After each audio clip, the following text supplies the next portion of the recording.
Okay, I'm Jean-Marie Guéhenno. I'm the director of Kent Global Leadership Program on Conflict Resolution, and delighted and honored to welcome Gilles Michaud, who is the Undersecretary-general at the United Nations for Safety and Security. And Gilles Michaud, Canadian, who has a very distinguished career in the Royal Mounted Police, Canadian Mounted Police. Actually, even in Canada, he was already involved in the UN, because I understand you were the point person when it came to Canadian contribution to UN police. And Canada, since the end of the Cold War, I was checking that, has contributed more than 4,000, close to 5,000 police officers to the United Nations, which is a significant number. But now it is in a very important and not very well understood position at the United Nations. As I said, as the head of safety and security. This is a position that was created after the attacks against the UN in Baghdad in 2003. And the first question I'm going to ask him is to explain exactly what are his responsibilities, what it means to be the Undersecretary-general for Safety and Security at the United Nations.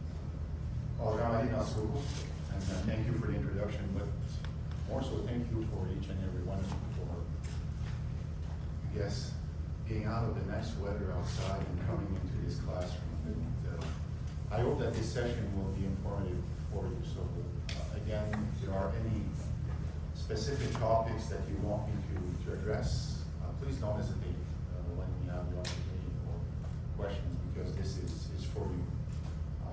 But Jean-Marie, back to your question. So yes, I was in the Royal Canadian Mounted Police for over 33 years, so being in law enforcement and policing. And I put emphasis on those two words because I'll come back to that later.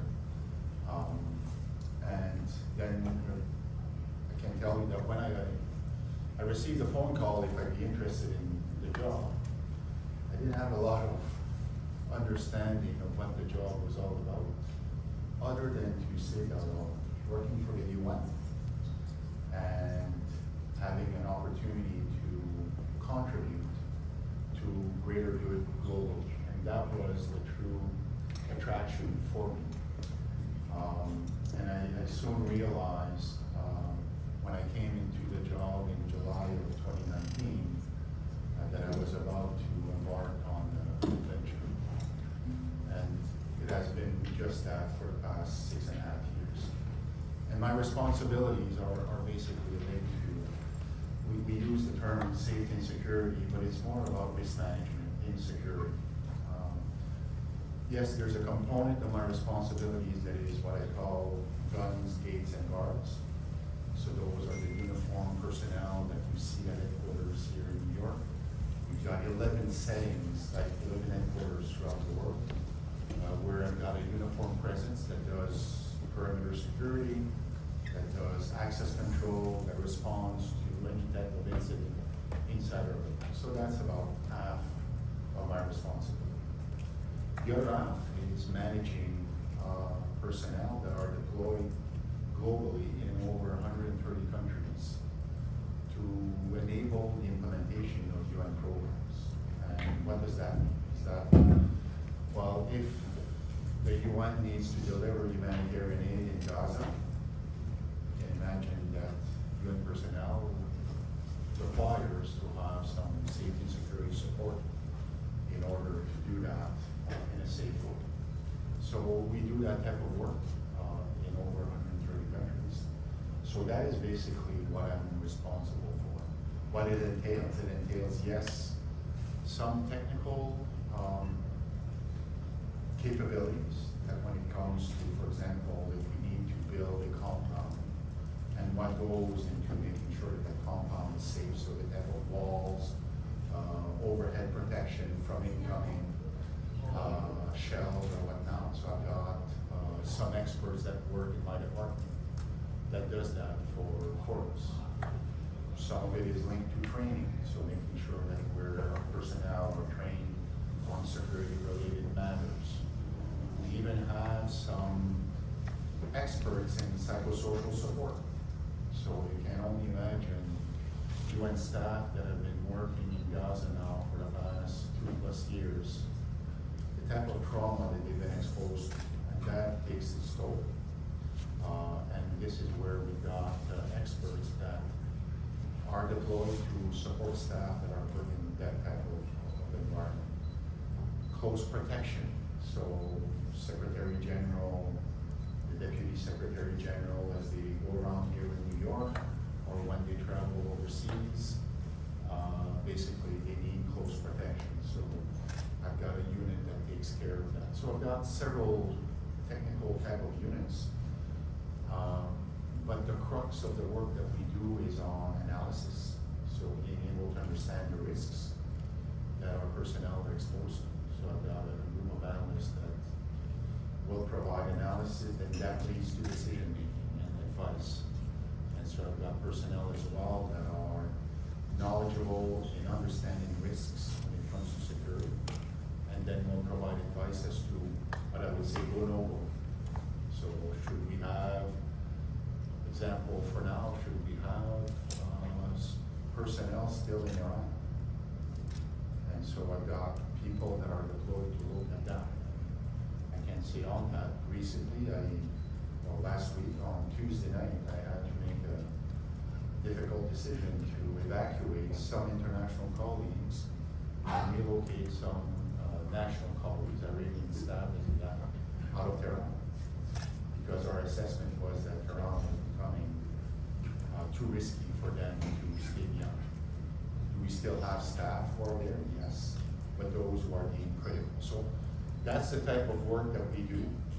So it's less about what normally you would see from security. We don't do policing, we don't do that type of work. That is left to host country to provide that for us.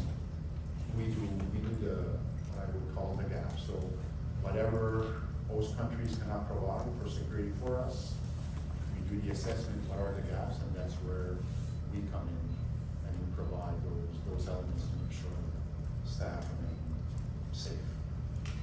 Not an easy job, as you see. I want to ask you, you arrived at the United Nations in 2019, if I'm correct.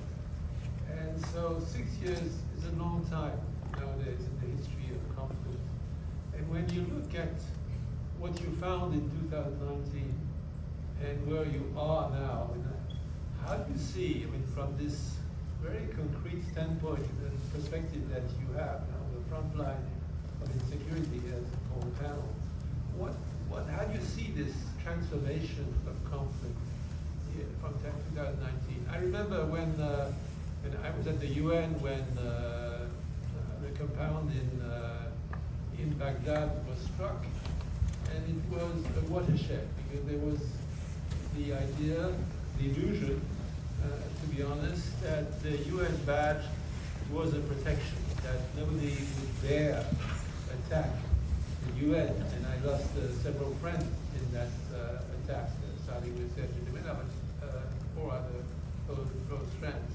That was a watershed that led to the creation of the department.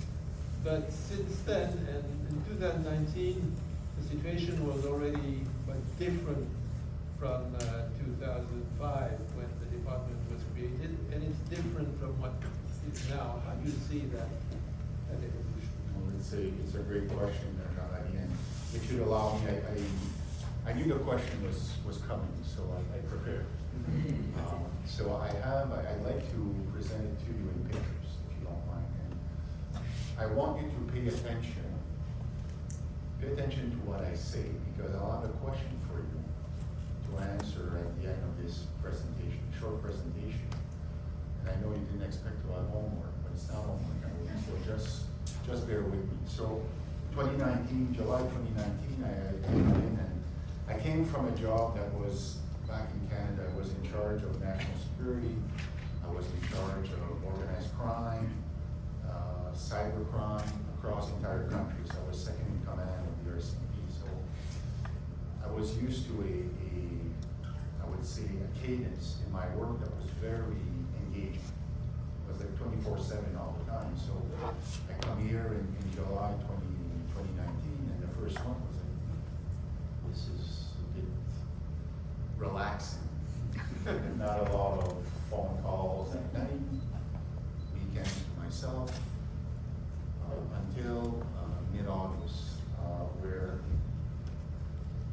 this is in Benghazi, where we had, you know what, I'm gonna stand there, so look there, I'm gonna stand there. So this is in Benghazi, where we had, this is a UN vehicle with an improvised explosive device, remote control, set underneath. We had 5 colleagues that had gone to the grocery store in Benghazi, left the compound, went to the grocery store. When they came out, boom, as soon as they entered the vehicle, 3 of them unfortunately died, 2 were injured. And those responsible for it was a non-state armed group. So that was August 2019. This is in September 2019. This is in near Beni in DRC during the Ebola crisis. And that was the compound of WHO at the epicenter of the Ebola crisis at the time, where my groups came in and basically tore the place down and burned it and destroyed all of our vehicles. Fortunately, nobody was hurt. But again, a non-state armed group that did this at the time. I don't have pictures for these ones, but I'll go through them quickly. February 2021, Eastern DRC, just north of Goma. We have the Italian ambassador that is on a mission with WFP, and they get stopped on the road. The Italian ambassador gets killed, his bodyguard gets killed, and a WFP staff gets killed as well. Another one gets injured. And again, this is a non-state armed group that stopped the convoy and basically shot them. Then April 2023, move forward in Darfur. April 2023 was when the conflict between the RSF and the SAF started. On the second day of that conflict, basically, RSF militia people got into the WFP compound and killed 3 WFP staff during that intervention. Move to July 2023, this is in Yemen, in Taiz, where a WFP section head was at a restaurant, and we could see from the investigation we did afterwards that he was being followed by, again, the terrorist group was being followed, went to the restaurant. When he left the restaurant, he was gunned down. So then we move forward to May of 2024. This is in Gaza. This is a UN vehicle, or what's left of it, of an IDF tank that shot a shell in the back of the vehicle, killed one of my staff, the driver, that was basically squished behind the steering wheel, while the passenger was gravely injured as well. This was IDF that basically shot at our vehicle. This is in December of 2024. This is in Yabis in Sudan, a WFP compound that was basically attacked by 3 rockets that were fired by the SAF, killed a WFP colleague, and injured 3 others in this attack. So SAF are basically Sudanese army. They're the ones that govern Sudan. This is in December 2024. This is an IAEA vehicle, basically that had left the Zaporizhzhia power plant. We have inspectors that do a rotation at that power plant since the start or the beginning of the war in Ukraine. And this is a drone that shot at our vehicle after that crossed into Ukrainian territory. Again, our investigation indicates that this was done by the Russian Federation. So I don't know if you're starting to catch what I'm saying here. This is in Sudan. This is in June of 2025. This is a WFP vehicle that was part of a convoy going into Darfur. And this again is either RSF or SAF that basically shot at our vehicles and destroyed 2 of the vehicles on their way to Darfur. This was done with a drone. This, I mix my slides here. So this one is May 2024. This is a guest house in Deir al-Balah in Gaza. And this is the result of 2 rockets being fired by an IDF tank at our guest house that was fully deconflicted. We knew exactly where all of our guest houses are in Gaza. They fired 2 rockets at our guest house, killed a Bulgarian international staff, and injured 9 others, 2 of them that basically lost limbs. So shot by IDF tank. This, I don't have a picture, this is the best that I could do, I apologize. But this represents, I guess, a jail or a cell. And this represents our 73 Yemeni colleagues who have been arbitrarily detained in northern Yemen by the de facto authorities. Some of them started in 2021, there was 3 of them, then it grew and it grew, now we're up to 73 that are detained by de facto authorities, the Houthis, in northern Yemen, the Houthis that are the governing establishment in northern Yemen. And they're being accused of spying on behalf of the US and on behalf of Israel. This is in Ukraine.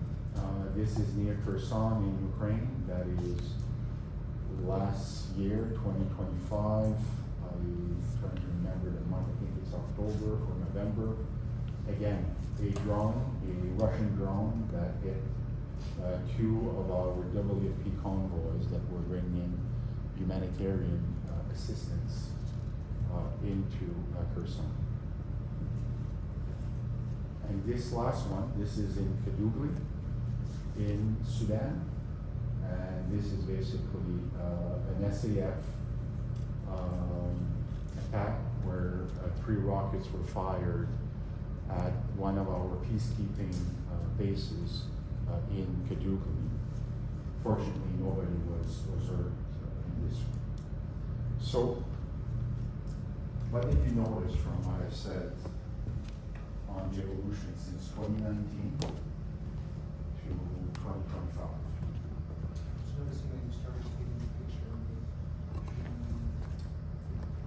the prominence of the non-state actors being primary people initiating the attacks on UN workers, whereas now we're seeing increasing prevalence of state actors, Israel, Sudan, and Russia attack international staff. That's exactly it.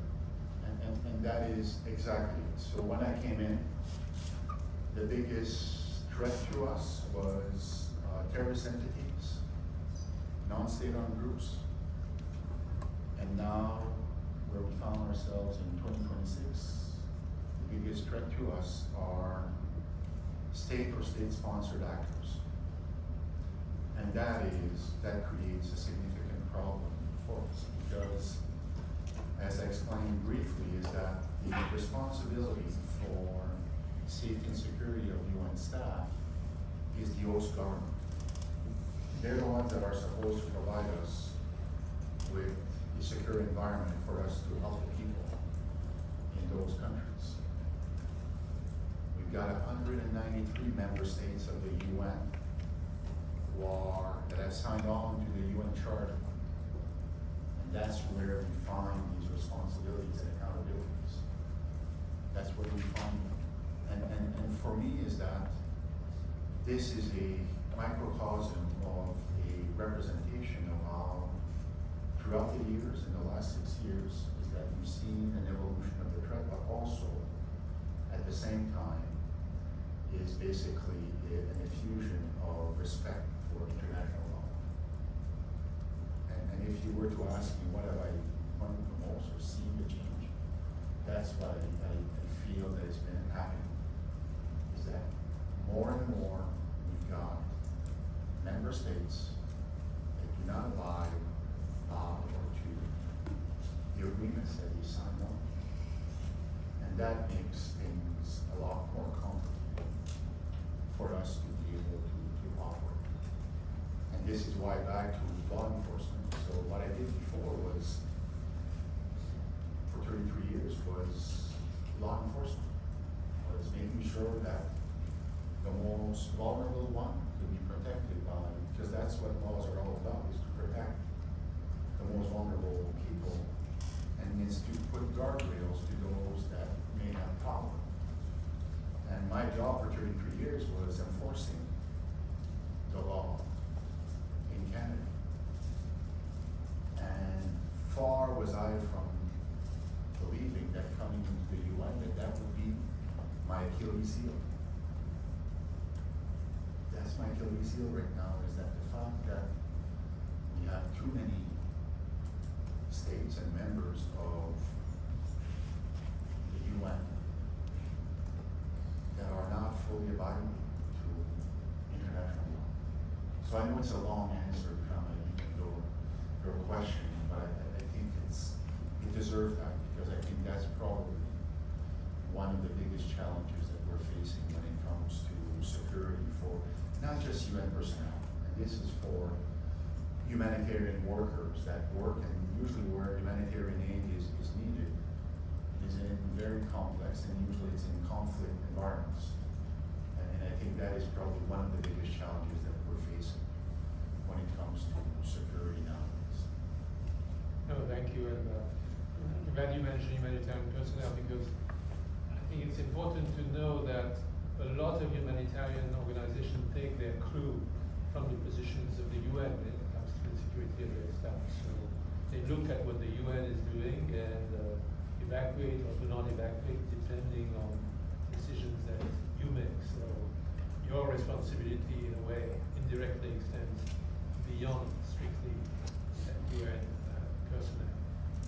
But what you said, I think now we need to look at specific conflict, because it does change the nature of the job. Because after all, the traditional view was the UN is an organization of states. So what was difficult is dealing with non-state actors. I remember myself as the head of peacekeeping dealing with Hezbollah as the de facto authority in southern Lebanon is not an easy task. So maybe we should start with the traditional part, so to speak, of your job. Is you have to, it's the nature of the job to engage with non-state actors, including non-state actors that may be sanctioned, that may be considered as terrorists, that are terrorists in some cases. And nevertheless, you cannot do your job without engaging with them. So I don't know if you want to say, when Lebanon maybe is a good example, but there are others. How you deal with that, or now I'll use the example of the Taliban's in Afghanistan. Yep, that's perfect. So August of 2021, 15th of August, when the Taliban took over control of Afghanistan. And that was a bit of a shock, in the sense that at the time we knew that there were provinces in Afghanistan that the Taliban were controlling, and they were moving. And I remember I was there in May of 2021 and meeting with the first vice president, and he was telling me, Gilles, don't worry, Kabul is safe. They'll never be able to take Kabul. All right, so away I go, and we're good in Kabul, and he's telling me that they've got everything they need to protect Kabul. Well, Kabul fell so quickly that even the Taliban didn't know what to do. They were at the doors of Kabul on the 14th, and it was like, okay, well, everybody's left, what do we do now? Until they got the direction to go in. And they did, and they took control. Well, 3 weeks later, I'm in Kabul meeting with the new Minister of Interior. And the Minister of Interior is Siraj Haqqani. And Siraj Haqqani was somebody in my previous life in charge of national security that I was reading reports about what he was doing in that part of the world, and him and his family. And at the time, I think it's still maybe not, I don't think that's been lifted, but $10 million bounty from the US for Siraj Haqqani. I'm sitting across the floor with him and negotiating security for UN personnel. And the challenge there was like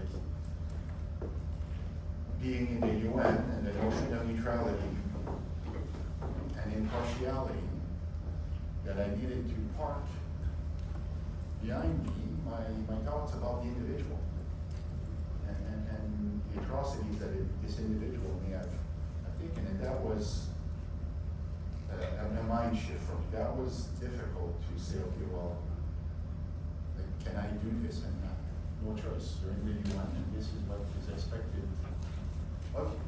And I think that's an example of dealing with terrorists or non-state armed groups. And even Yemen right now, we're doing it in Yemen with the Houthis, trying to negotiate the release of our detainees, and I'm responsible for leading those efforts.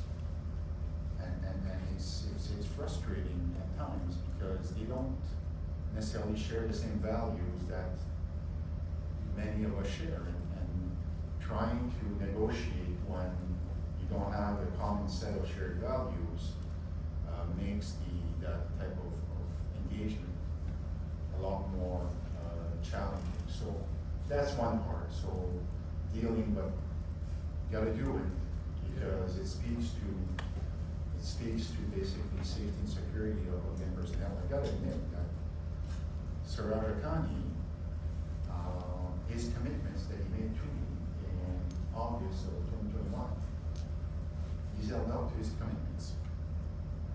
He's held up to his commitments. More than member states that are part of the UN have done. But again, that's the nature of the work that needs to be done when it comes to security for UN personnel.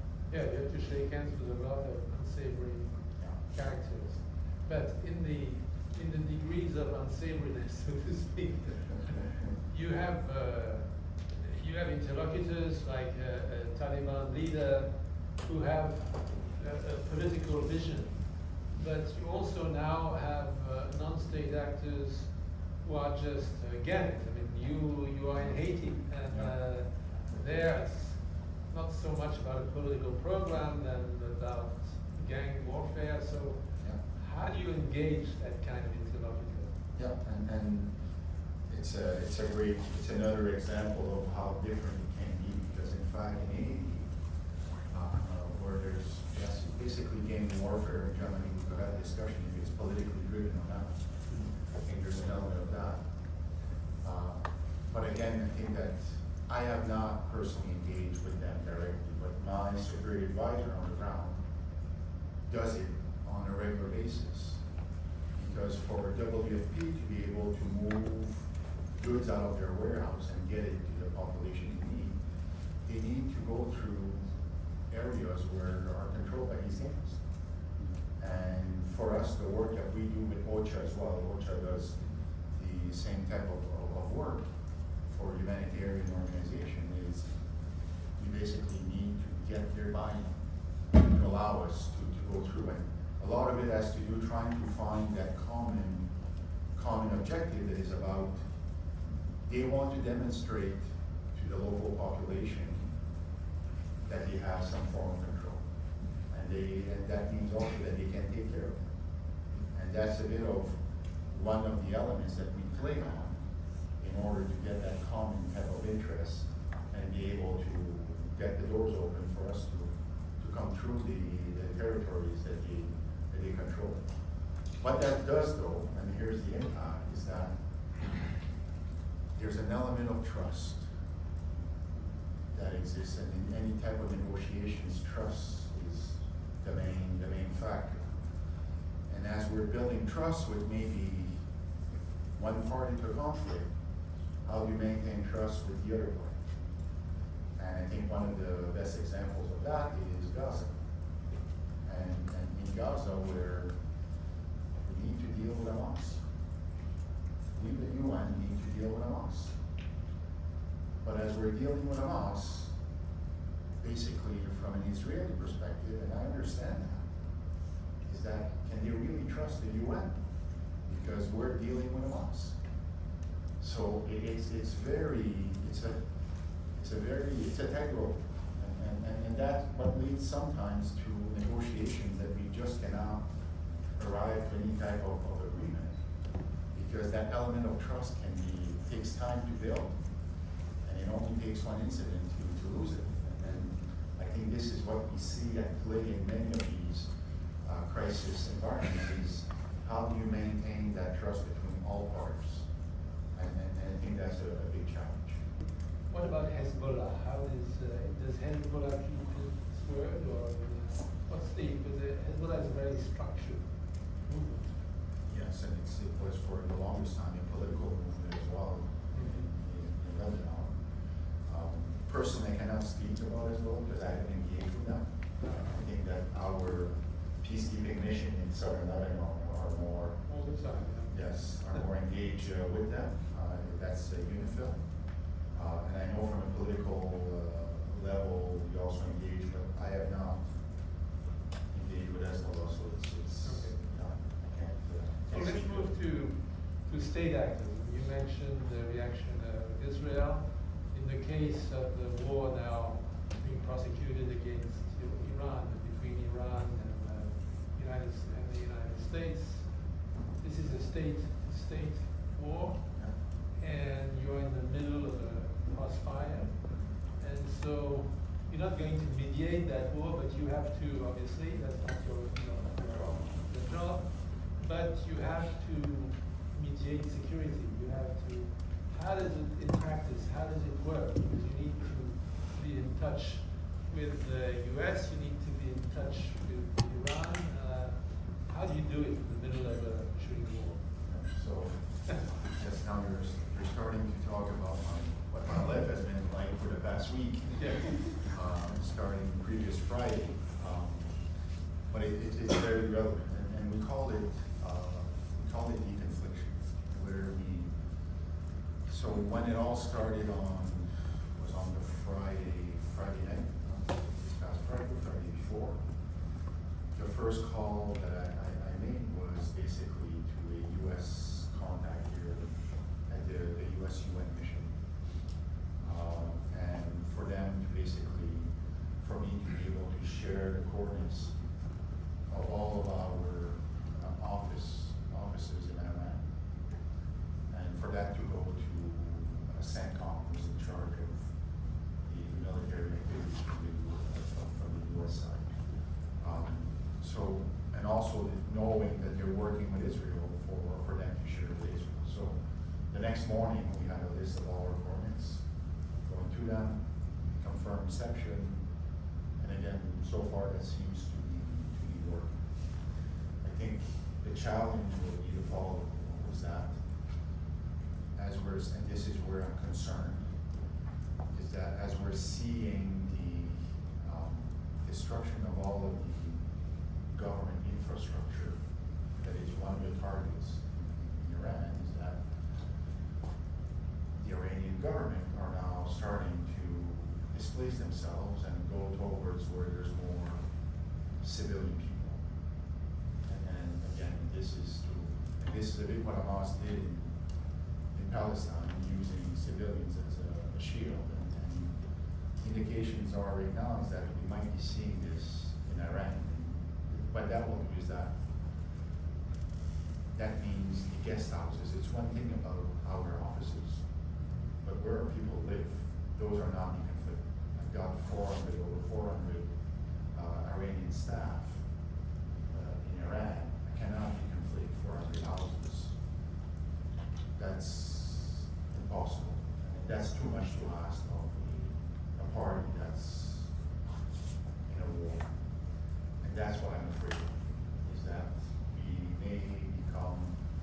exposed even now because we may have some targets of interest that will be displacing themselves close to where we live.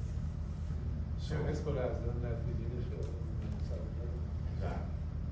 Now, I want to open it to questions. I assume that as you reflect on that, as you see states, as you said, becoming a very significant threat, and we could also talk when you mentioned Sudan, the state of Sudan, and Sudanese armed forces have been a threat. What can be done to, should there be more publicity on what state, how do you try to constrain states so that they return to some basic respect of international law? So, a couple of angles to that, because that's a key question. So, one being on a day-to-day basis, if you don't do it, but if you were to do it, Google my name, you will not see a public condemnation or criticism of any of these parties, other than two statements that I've made before Security Council. There's a reason for that, is that for me, that's my way of building and keeping trust with the people that I need to deal with. They will not want to deal with someone that's always out publicly criticizing them. And so there's no value. I do let others do that. The Secretary-General will come out, we have Volker from a human rights perspective, will come out, make statements, but I try to avoid that as much as possible, because back to this notion of trust. And I think that's, for me, that's how I deal with it. I try to avoid any type of public condemnation to maintain those relationships. I let others in the system take care of that. But for me, I think that moving forward, I think there are two elements that are key. I think the first one, it will take courage. It will take courage from our political masters to stand up and do what's right. I think that is key. And I think there's lack of courage out there right now for political reasons. And I think until that we get across that bridge, it's going to be very difficult to ensure that there's accountability, true accountability for those that don't respect international law. The second one, I think, and again, this is not preaching for my own interests, but we need to invest in the UN. Not money, but in the reasons for why the UN was created after the Second World War. Is the UN up to the task of what we're facing today? No. And there are many elements to show that. But instead of trying to destroy the UN, why not fix what's not working? Because there's no other body that exists. And it's not the Board of Peace that will replace the UN. There's no other body that exists that can do what needs to be done. And this is where I think that member states will need to have some courage and fix the UN. Because unless that is done, I think we're going down the road, and I'll be very dramatic here, but we're going down the road of anarchy and further chaos. And that can only be fixed through a UN that is responsive to the needs of today's needs. The charter is there, the charter is still valid. We just need to make it live, because right now we are suffocating it, and we need to open that charter